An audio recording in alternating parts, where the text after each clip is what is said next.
नमस्कार मंडळी, आज घेवड्याची भाजी बनवायची आहे। तुम्हाला दाखवते कशी बनवायची ती। मग अशी घेवडी मोडून घ्यायची आहे। मध्ये तेल ओतत आहे। 2 कांदे कापून घेतले।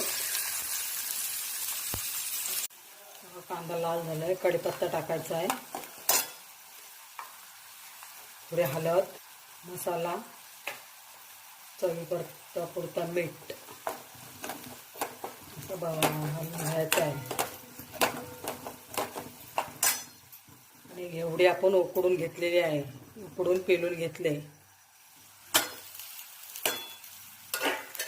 आपल्याला काय मसाल्यातले बनवायचे, वाटपातले नाही बनवायचे।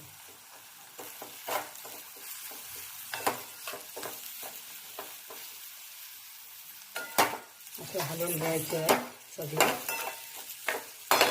2 मिनिटं झाकण ठेवायचं आहे।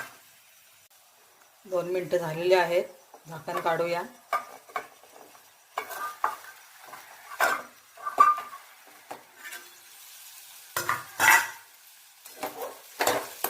भाजी आपली रेडी झालेली आहे।